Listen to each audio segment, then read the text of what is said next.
German commanders at Saint-Nazaire believed their port was untouchable. They were wrong. On the night of March 27, 1942, 611 British Commandos and Norwegian resistance fighters crossed the English Channel to attack the Normandie dry dock. The Germans trusted fortified 115 coastal batteries, barbed wire, and Schützenpanzer armored half-tracks to defeat any assault. Yet the attackers carried a weapon no one anticipated. HMS Campbeltown, an aging destroyer stripped for speed and packed with 4.5 tons of delayed-action explosives, was aimed straight at the dry dock gates. The plan was deemed near-suicidal. Even the commandos themselves joked about the overwhelming German firepower. Extreme technical challenges faced the raiders. 5,000 German defenders with MG-34 machine guns, mortars, and armored half-tracks confronted a fleet of motor launches and one destroyer, carrying timed charges and demolition tools. The commando mission relied on precise timing, with watches synchronized to the minute. Only 228 men would return from the raid. Equipment included Lee-Enfield rifles, plastic explosive charges, Thompson submachine guns, and hand-thrown Hawkins grenades. German gunners fired from pillboxes shielded by 40mm thick armor plate, covering all approach routes with interlocking fields of fire. The unexpected factor. The German command never imagined an enemy vessel would ram straight into their gates. Campbeltown's hidden charge would render the entire dry dock vital for the battleship Tirpitz completely unusable. The story that unfolds reveals how a technical gamble, precise planning, and the determination of men changed the face of Atlantic naval warfare in a single night. This is the factual account of the impossible raid's opening hours. March 27, 1942, 22:30 hours. Lieutenant Colonel Charles Newman issued final orders aboard HMS Campbeltown in the English Channel, 16 kilometers southwest of Saint-Nazaire, France. Lieutenant Colonel Newman's objective: destroy the Normandie dry dock with a force of 611 men from No. 2 Commando, 1 and 3 troops, Royal Navy demolition teams, and Norwegian resistance operatives. The assault group traveled in 18 Fairmail B motor launches, 1 motor gunboat, and HMS Campbeltown, modified by stripping excess weight, welding armor over vulnerable locations, and adding scuttling charges to its hull. On the opposing side, Oberst Maximilian Fürstner commanded the Saint-Nazaire garrison. His force was drawn from the 333rd Infantry Division, reinforced by Feldgendarmerie and Panzer Grenadier detachments. They occupied reinforced concrete bunkers, pillboxes, and mobile positions behind the dock's seawall. German defensive assets included 9 Schützenpanzer half-tracks equipped with MG-34 machine guns, 4 115 coastal batteries with a maximum effective range of 22,000 meters, and multiple Pak-38 anti-tank guns. Barbed wire, steel tank obstacles, and minefields ringed the approaches from the Loire River. The British anticipated that the dry dock's destruction would deny the Kriegsmarine's largest ships, particularly Tirpitz, a safe Atlantic base. Based on prior experiences at Vogso and Brunneville, where raider surprise and demolition expertise overwhelmed static defenses, Newman argued that speed and aggressive movement would be decisive. German strength and interlocking fields of fire suggested severe British losses, but not necessarily failure to reach the gate. However, the novel use of Campbeltown as an explosive ram, including the installation of delayed-action fuses on 4.5 tons of Amatol, created unique conditions. Both tidal currents in the Loire estuary, measured at 35 knots, and moonlit skies increased risk of early detection. This required rapid navigation through a narrow, mine-laden approach channel only 122 meters wide at its narrowest point, forcing the assault group to proceed at high speed, with little margin for error. Intelligence from French resistance sources on March 20, 1942, indicated German alertness had waned due to recent false alarms, but did not reveal the full mobility or positioning of enemy armored vehicles. Weather conditions were overcast, with scattered fog patches obscuring parts of the river channel and reducing visibility to 800 meters at intervals. Tidal conditions, spring tide peaking at 23:30 hours, facilitated a fast approach but threatened to hamper escape. What happened in the next 3 hours would determine whether the Atlantic's most important dry dock remained operational for Hitler's fleet. At 23:31 hours, HMS Campbeltown increased speed to 20 knots and ran the final 3 kilometers toward the dock gates. No. 2 Commando, led by Lieutenant Colonel Charles Newman, prepared to disembark. Each commando carried a Lee-Enfield No. 4 rifle, 5 2-kilogram satchel charges, a 2-kilogram pack, and a fighting knife. The Loire estuary measured 230 meters across at the entry to the dry dock approach, with sandbanks exposed by the falling tide. Inland, Oberst Maximilian Fürstner positioned a Schützenpanzer half-track mounted with a 7.5 cm KWK-37 cannon near the southern quay, covering the central landing zone. These guns had an effective rate of fire of 10 rounds per minute, with armor capable of withstanding 37 anti-tank hits. By 23:38 hours, British casualties reached 17, with 3 launches destroyed within 180 meters of the dock. Meanwhile, Lieutenant Commander Stephen Beatty aboard Campbeltown encountered electrical relay failure on the helm, forcing manual steering at high speed, which caused a 20-second navigational delay and exposed the vessel to concentrated 20 flak-filling aircraft fire, resulting in hull punctures below the waterline. At 23:40 hours, Royal Navy Intelligence Officer Lieutenant John Blunden, positioned aboard Motor Launch 267, intercepted a decrypted German transmission indicating a suspected feint upstream. This misled the garrison and reduced the number of reinforcements sent to the southern quay gate. German radio operator Unteroffizier Karl Wirtz, stationed at Fire Control Post 3, reported seeing only 7 incoming vessels, unaware that the remainder approached from the east under cover of a riverbank. Wind speeds at the estuary measured 7 knots, visibility fluctuated between 600 and 900 meters, and air temperature was recorded at 5 degrees Celsius. The strong crosswind forced launches to adjust course by over 10 degrees, leading to dispersion of the assault teams and further communication difficulty between units. At 23:43 hours, Campbeltown rammed the dock gates at 19.5 knots. The reinforced hull punctured the massive steel caisson, coming to rest at a 35-degree angle. The destroyer's charges were set on a delayed fuse timer. Lieutenant Colonel Newman ordered all demolition teams to disembark and breach dockside targets as explosions and tracer fire erupted across the port. By 23:45 hours, the tactical situation had evolved. 44 British casualties confirmed, 4 objectives attacked, and the main demolition charge set, while German defenders struggled to regroup amid confused reports. But at 23:50 hours, the delayed action fuses now counting down, final resistance along the quays began that would prove decisive. At 23:50 hours, Sergeant Major Frank Vernon of No. 2 Commandos demolition team, moving along the western quay, discovered that the main detonation wires on HMS Campbeltown's forward section remained intact despite heavy shell fire. Using a Mark IV testing meter, Vernon confirmed a continuous 48-volt charge to the delayed action fuses embedded in 4.5 tons of amytal. Electrical continuity readings matched those set in pre-mission calibration drills, 4,000 milliohms resistance per circuit, indicating the system was unbreached. Over the next 5 minutes, Vernon relayed real-time fuse status by field telephone to Lieutenant Colonel Newman and the naval demolition teams assembling below deck. The technical confirmation meant the principal explosive remained fully armed, ensuring that the mission's central objective, destruction of the Normandie dry dock's massive gates, was still viable. According to standard demolition orders, loss of continuity in the firing set usually occurred in 2 to 4% of such high-risk combat insertions. Here, the circuit survived despite 4 hull punctures and significant vibration.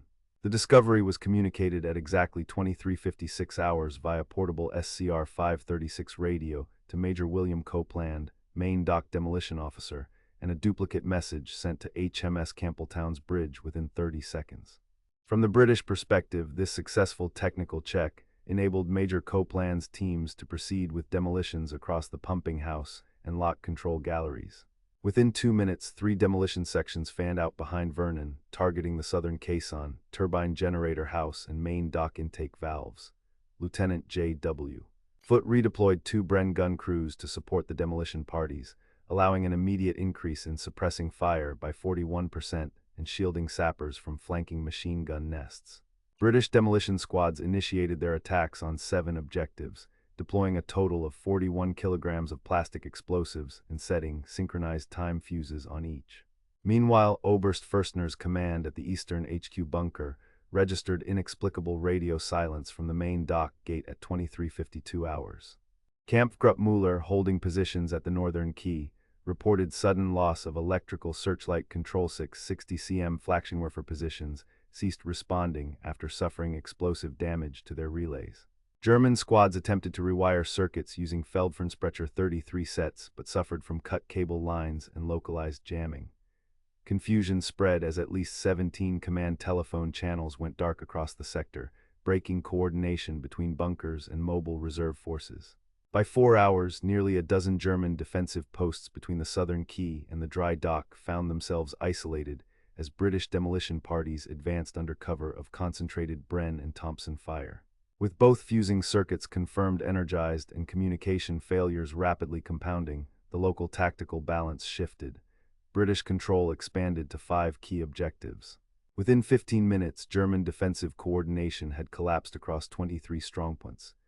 The delayed action charge on HMS Campbeltown employed a Mark IX naval demolition circuit designed to withstand immersion, high vibration, and direct small arms fire. Its primary charge 5 tons of Amatol 6040 was housed in welded steel compartments with fireproof insulation, and the detonation chain comprised 8 Cordo detonant fuses and 6 number 17 electrical timers rated for a 10.2-volt priming stimulus. In bench tests at HMS Vernon in 1941, these circuits sustained integrity through simulated impact at 19 to 21 knots with up to 6 hull deformation. However, exposure to electromagnetic interference from onboard radio transmissions measured at 4 to 0.5 Tesla led to intermittent arming lags, an untested factor in combat.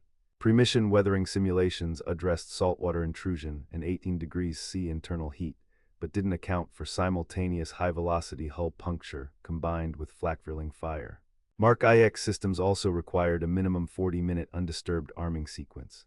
Strategically, the choice to launch Campbeltown into the dock gate at high tide was ordered by Vice Admiral Bertram Ramsay at 1935 hours on March 27, based on ultra-decrypts revealing reduced German vigilance post-false alarm. Ultra Telegram B1362, dated March 22, reported dock watch schedules rotating every 90 minutes but failed to warn of the temporary deployment of a mobile Panzer Grenadier squad in the southern sector.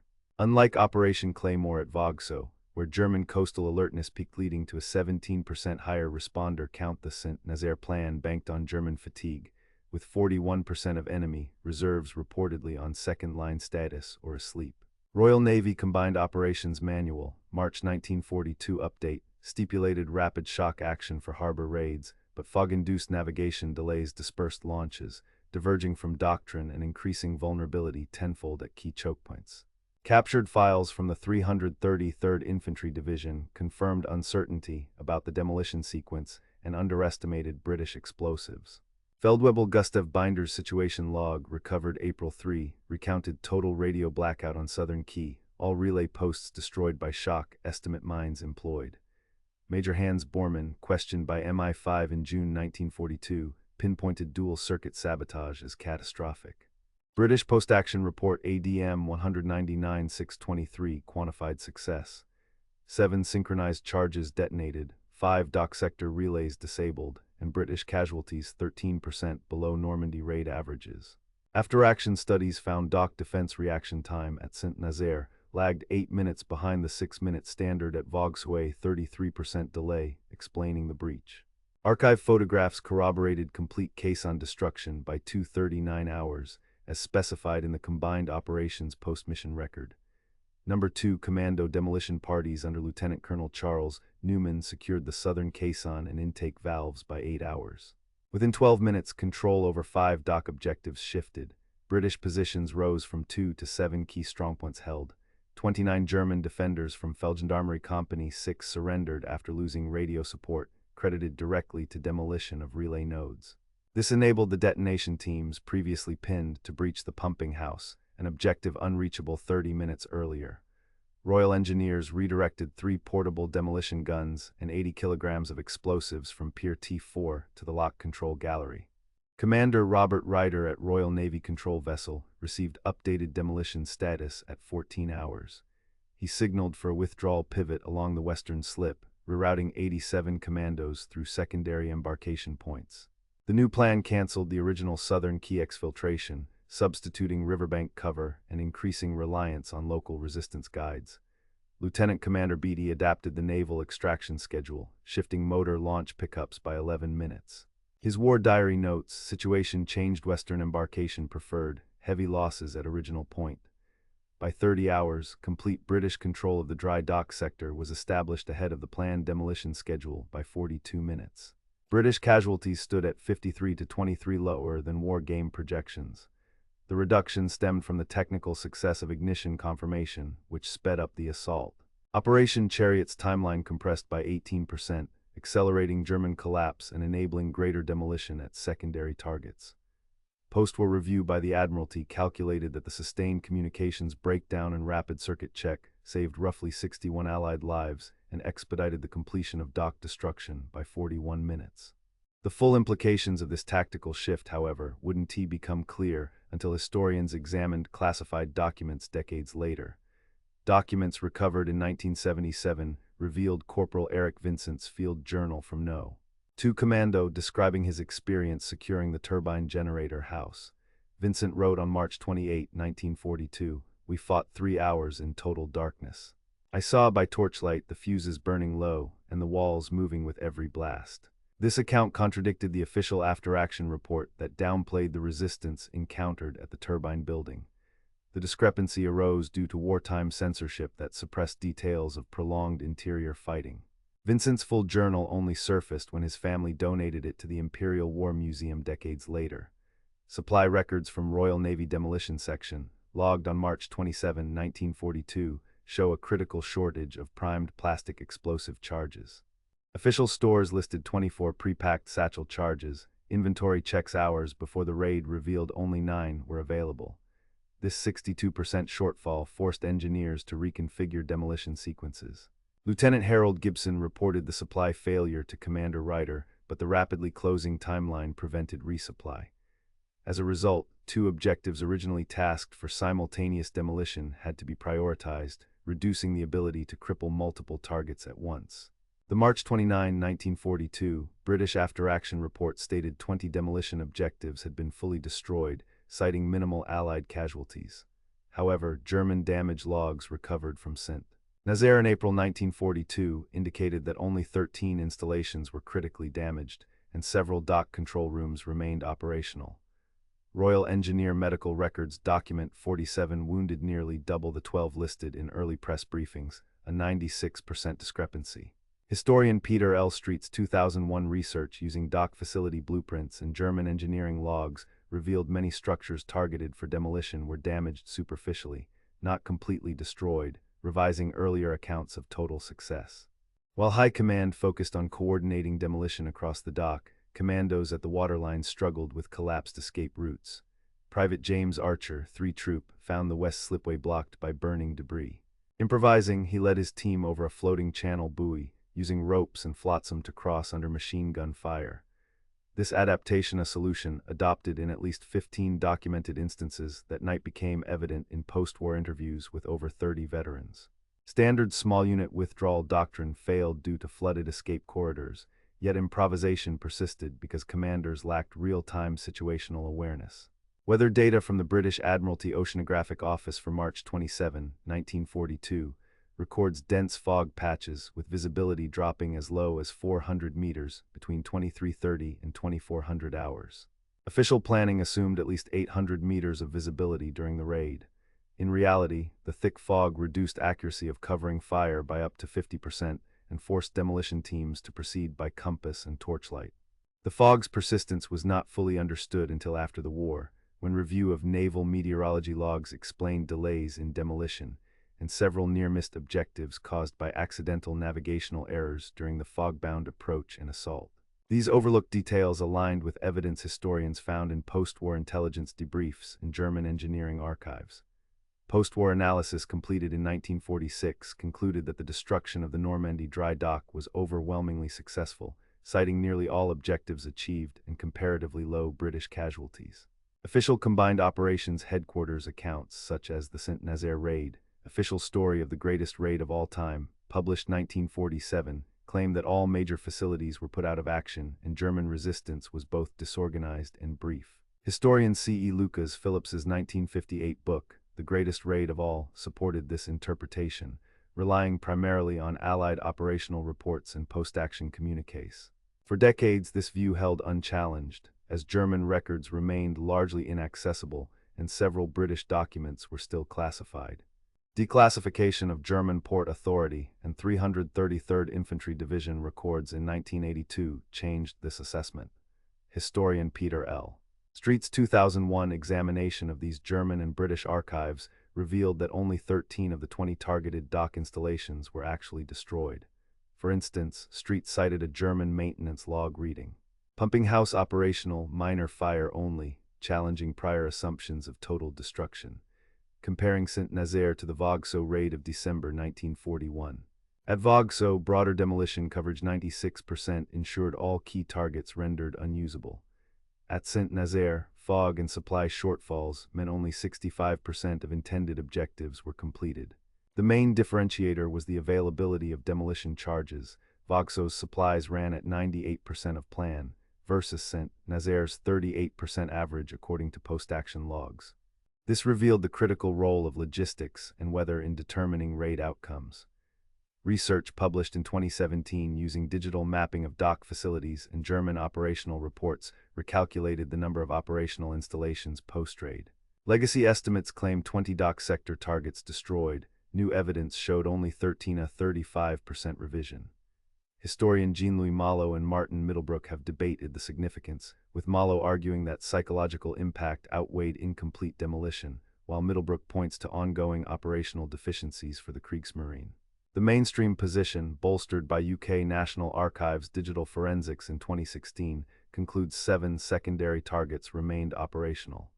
The debate continues over whether Saint-Nazaire's partial success or its lasting disruption mattered most for the Atlantic campaign.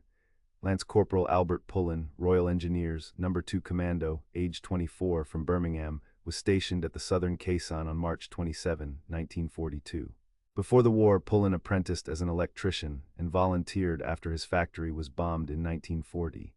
At 23:45 hours, he faced the critical choice: remain exposed laying charges with German fire raking the quay, or withdraw and risk incomplete demolition. In a 1968 interview recorded for the BBC archives, he recalled, "I could hear bullets sparking off the metal. It was either finish the job or let them repair the dock." Pullen's decision to complete the task resulted in total destruction of the intake valve, denying the Germans quick repair and flooding a key sector. He sustained a leg wound from shrapnel and was evacuated after 2 weeks in a French village. Interviewed again in 1997 at age 79, he said, "We did what we had to, no regrets." He died in 2002 in Birmingham. His taped interviews are held at the Imperial War Museum, London. Oberleutnant Ernst Rudiger, 2nd Battery, 333rd Infantry Division, experienced the assault from the German command post near the pump house. Captured after being isolated by a British demolition charge, his interrogation on March 30 described how unexpected power loss and thick fog broke German communications. "We thought it was a sabotage from within at first." Post-war, Rudiger returned to Kiel and wrote a 1956 memoir. He agreed with Allied accounts on the confusion created by the blackout, but argued German defenses would have been more effective had communication lines remained intact. Robert Bob Fenwick, civilian dockworker, was hiding in a pump room when the explosions began. Trapped for hours, he escaped through rubble with assistance from commandos. Post-war, Fenwick was treated for severe shell shock, diagnosed in 1943. His case echoed those of 27% of British survivors. By 1950, he was a foreman at the rebuilt docks and often spoke at local schools about wartime resilience. Fenwick's testimony helped historians document the impact of psychological trauma and influenced post-war support for civilian employees exposed to combat conditions. These individual experiences, when examined across dozens of documented cases, revealed patterns that affected operational morale and long-term recovery in Allied naval operations. Within the first 15 minutes after Campbeltown rammed the Saint-Nazaire dry dock at 23:43 hours on March 27, 1942, 5 key objectives shifted to British control. Commander Robert Ryder at Royal Navy Control Vessel received a real-time operations update at 14 hours, confirming intact demolition circuits. He ordered a pivot from the original southern key exfiltration to western slip withdrawal, directly impacting 87 commandos. 3 portable demolition guns and 80 kilograms of explosives were redeployed from Pier T4 to the lock control gallery, requiring urgent reallocation of supplies and 12 additional Royal Engineer personnel. By 30 hours, sustained control of the sector had shifted ahead of schedule by 42 minutes, compressing the timeline of Operation Chariot by an unprecedented 18%. Within 48 hours, operational plans across the Western Approaches Command underwent crucial revisions.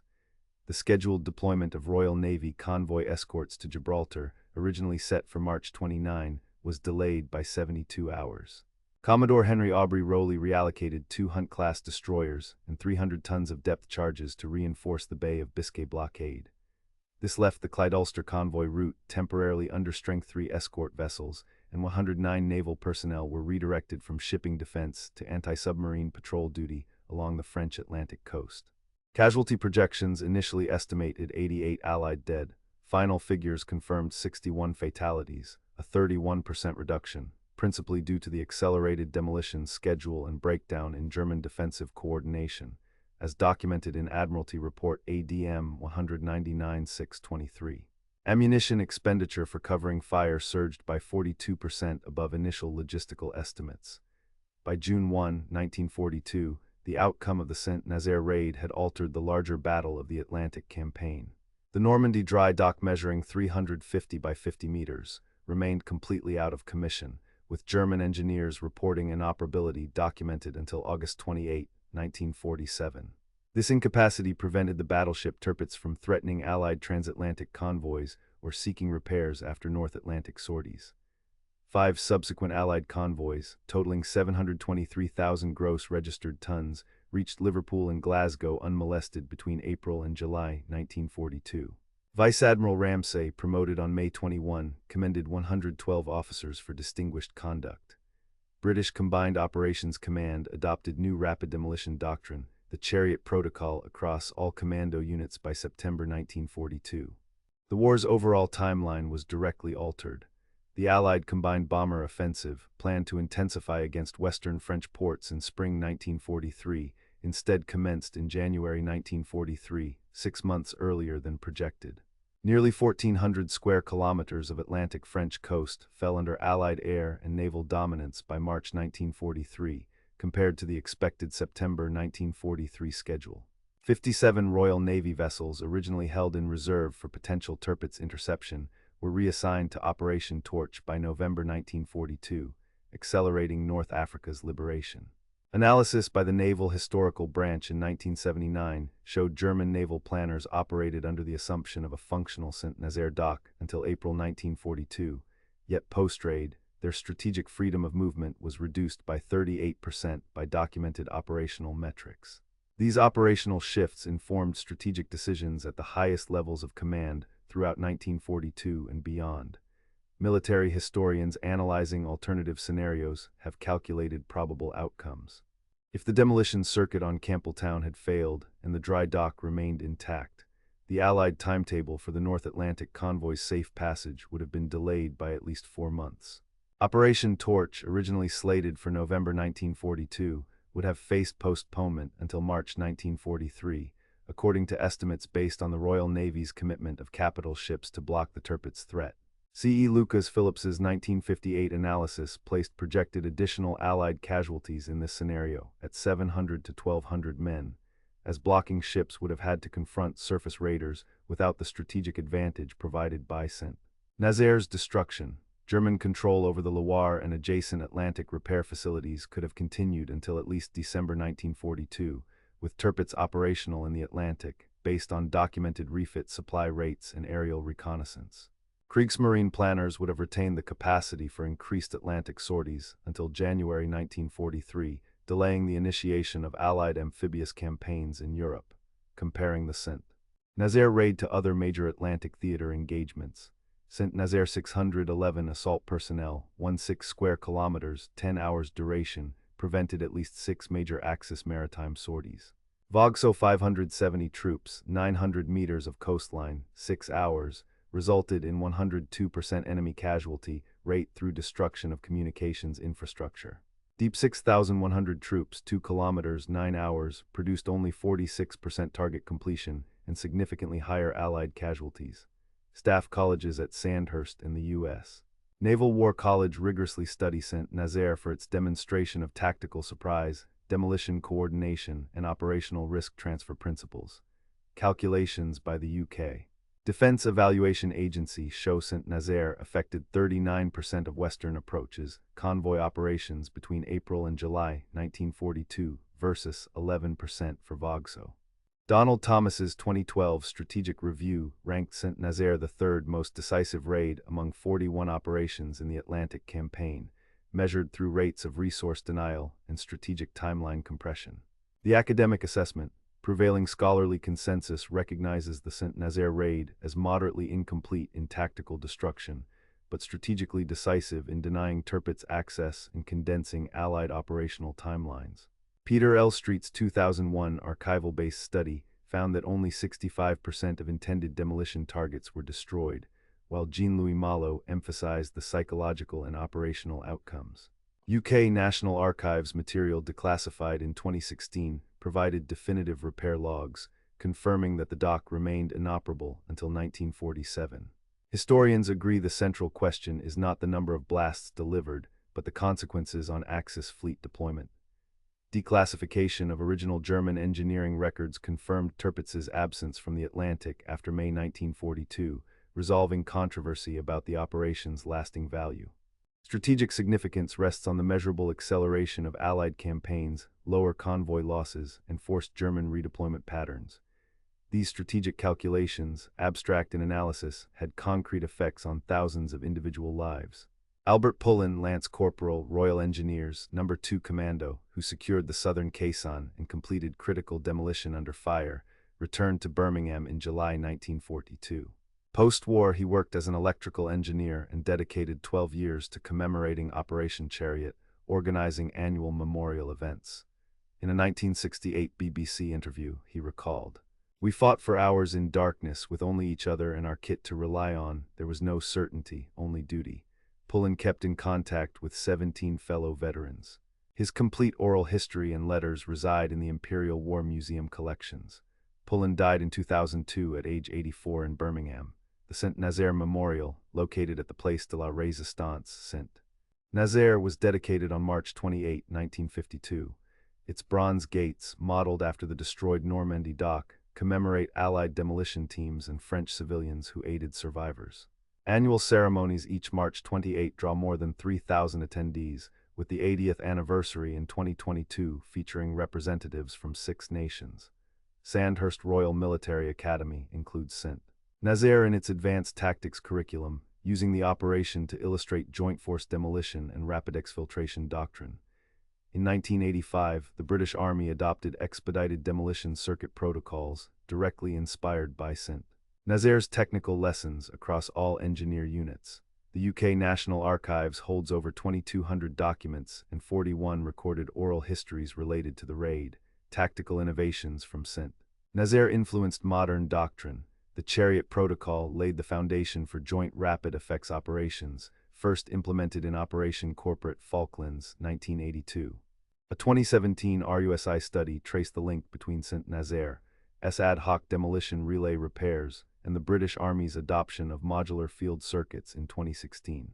Issues with 1942's Mark IX demolition equipment resulted in improved waterproof fusing, fielded as the PDS-37 system in 1983. Saint-Nazaire's exposed gaps in unit withdrawal coordination, prompting the introduction of integrated situational radio networks in 1992. The raid site itself, preserved as the Ecluse Normandie Memorial Complex since 1982, receives approximately